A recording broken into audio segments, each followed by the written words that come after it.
নমস্কার। প্রথমেই দেখে নেব আজকের সংবাদ শিরোনাম। এখন থেকে ২৬শে বিরোধী দলের ফলাফল দেখতে পাচ্ছেন তৃণমূলের কল্যাণ। কি বলছেন শ্রীরামপুরের সাংসদ? পরকীয়ার জেরে খুন যুবতী, ২ সুপারি কিলার সহ গ্রেফতার আধা সেনা কর্মীর স্ত্রী। অনুব্রত অভিভাবক, কোর কমিটিতে কেষ্টর অন্তর্ভুক্তির পর জোরালো ঐক্যের বার্তা কাজলের। স্টেশন থেকে গায়েব শতাব্দী এক্সপ্রেসের আস্ত কামরা, কিভাবে সম্ভব? ৬ বছরের শিশুর মৃত্যু, চিকিৎসার গাফিলতির অভিযোগ, রণক্ষেত্র হাসপাতাল। মন্ত্রী বিধায়কদের বাড়িতে হামলা মণিপুরে, ইম্ফলে কারফিউ, বন্ধ ইন্টারনেট পরিষেবা। প্রতিদিন সঠিক খবর শোনার জন্য সাবস্ক্রাইব করুন কলকাতা পত্রিকা চ্যানেলটিকে। আসছে বিস্তারিত খবরে। বাংলায় বিধানসভা নির্বাচনের এখনো বছর দেড়েক বাকি, কিন্তু ২৬শে নির্বাচনে বিরোধীরা কেমন ফল করবে তা এখন থেকেই বলে দিলেন শ্রীরামপুরের তৃণমূল সাংসদ কল্যাণ বন্দ্যোপাধ্যায়। শনিবার ডানকুনিতে এক অনুষ্ঠানে তিনি বলেন, ২৬শে বিধানসভা নির্বাচনের পর কোনো বিরোধী দলনেতা থাকবে না, কোনো বিরোধী দল ৩০টি আসন পাবে না বলে চ্যালেঞ্জ জানালেন তিনি। এদিন ডানকুনি পৌরসভার ১ নম্বর ওয়ার্ডের বাসস্ট্যান্ড এলাকায় পাম্প হাউস সহ একাধিক ঢালাই রাস্তার উদ্বোধন করেন সাংসদ কল্যাণ বন্দ্যোপাধ্যায়। উদ্বোধনী মঞ্চ থেকে সিপিএম বিজেপিকে তিনি নিশানা করেন। ২১শের বিধানসভা নির্বাচন ও ২৪শের লোকসভা নির্বাচনে সিপিএম কোনো আসন পায়নি, তা নিয়ে খোঁচা দিয়ে কল্যাণ বলেন, সিপিএম মরা দলে পরিণত হয়েছে, ডাক্তারদের নিয়ে বেঁচে থাকার চেষ্টা করছে। গত ১৩ই নভেম্বর রাজ্যের ৬টি আসনে উপনির্বাচন রয়েছে। ওই ৬টি আসনে ফলাফল কি হবে? কল্যাণ বলেন, বিজেপি সিপিএম বলে কিছু নেই। ৬টি আসনে উপনির্বাচনের ফল বেরোলে দেখবেন বিজেপি সিপিএম নেই। আর ২৬ সালে পশ্চিমবঙ্গে কোনো বিরোধী দলনেতা হবে না। প্রসঙ্গত, বিধানসভায় বিরোধী দলনেতার মর্যাদা পেতে মোট আসনের ১০% পেতে হয়। বাংলায় মোট আসন ২৯৪। কোনো বিরোধী দল ৩০টি পেলেই তবেই সেই দলের বিধানসভার দলনেতা বিরোধী দলনেতার মর্যাদা পান। কল্যাণ এদিন বলেন, লিখে রাখুন, ৩০টি আসন কোনো বিরোধী দল পাবে না। কলকাতায় তৃণমূল কাউন্সিলরকে গুলি করে খুনের চেষ্টায় বিজেপি সিপিএম এর হাত আছে দাবি করেন কল্যাণ বন্দ্যোপাধ্যায়। অন্যদিকে ট্যাব জালিয়াতি নিয়ে গতকাল চণ্ডীতলায় দলীয় কর্মসূচি থেকে সিপিএম এর রাজ্য সম্পাদক মোহাম্মদ সেলিম বলেছিলেন, বাংলায় জান্তারা গ্যাং তৈরি করেছে তৃণমূল।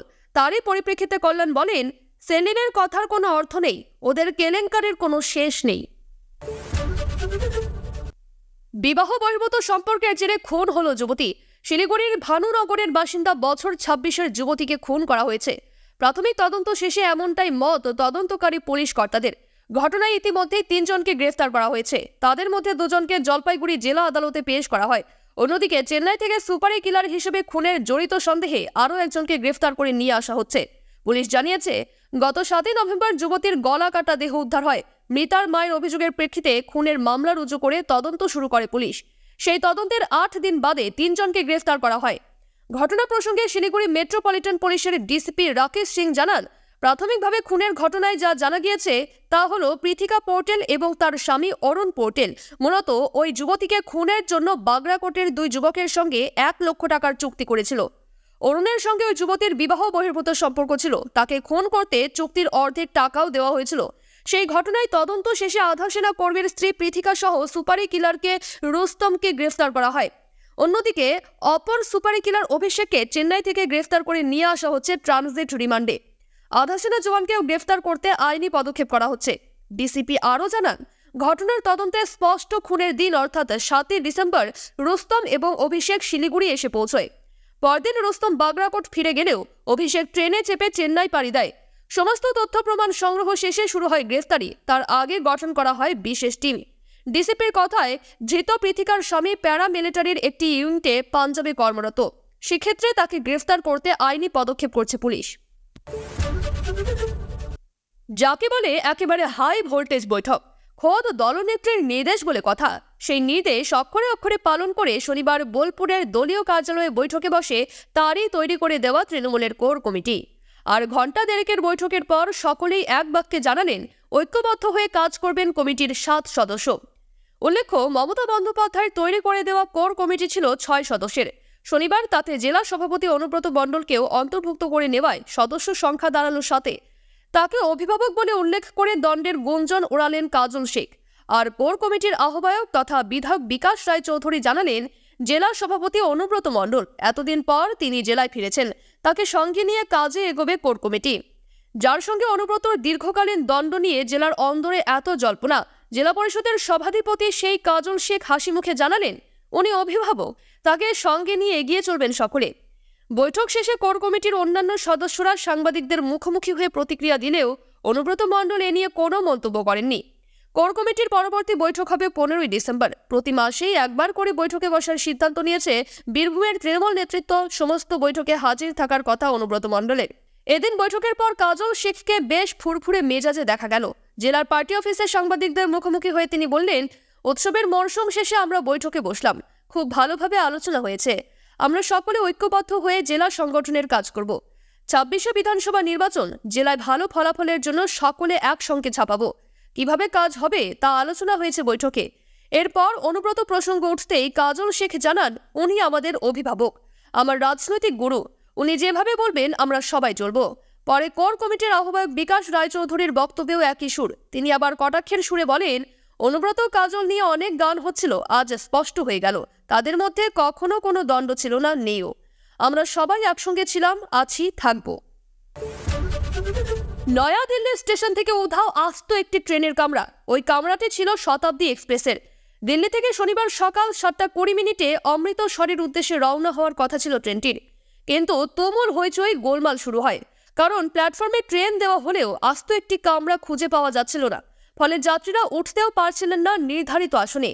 এই কারণে ট্রেন ছাড়তে বিলম্ব হয়। প্রশ্ন হলো, ট্রেনের আস্ত একটি কামরা কিভাবে উধাও হয়ে গেল? আসলে আস্ত একটি কামরা ট্রেনের সঙ্গে জুড়তে ভুলে গিয়েছিলেন রেল কর্মীরা।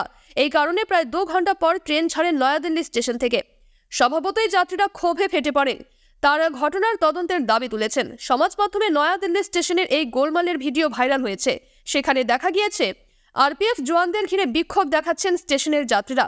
একটি সংবাদ মাধ্যমের দাবি, ভুল স্বীকার করেছে কর্তৃপক্ষ।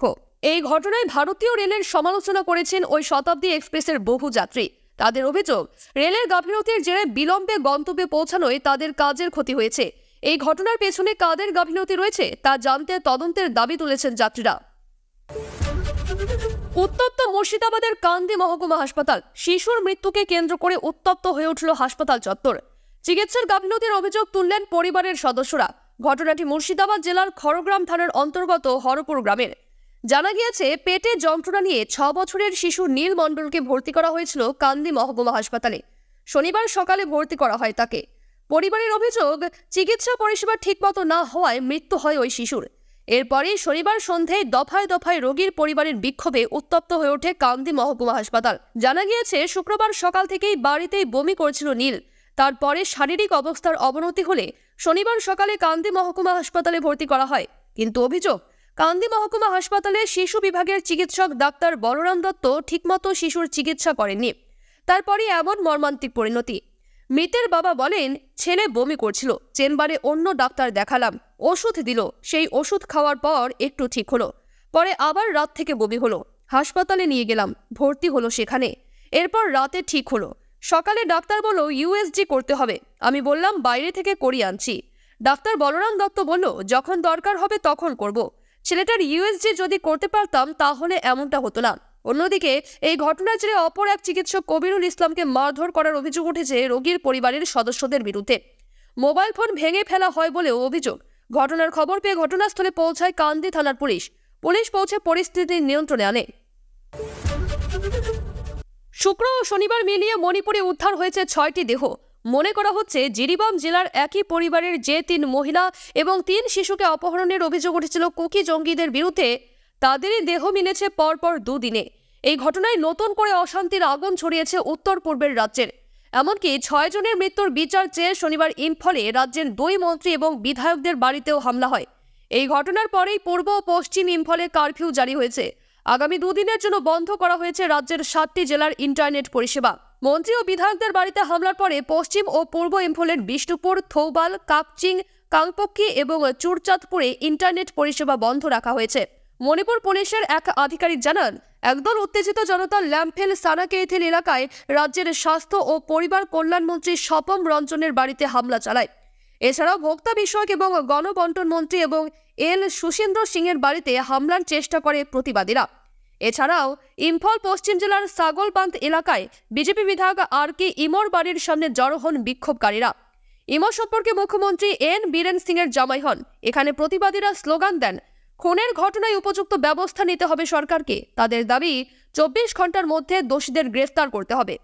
এছাড়া তিদ্দিম রোডে কেশমথাং বিধানসভার নির্দল বিধায়ক স্বপন নিশিকান্ত সিং এর মালিকানার সংবাদপত্রে অফিসের সামনে জড়ো হন একদল প্রতিবাদী। অফিস ভবনের সামনের বেশ কিছু অস্থায়ী স্থাপনায় ভাঙচুর চালানো হয়, যদিও কোথাও বড় হিংসা বা ক্ষয়ক্ষতির খবর মেলেনি।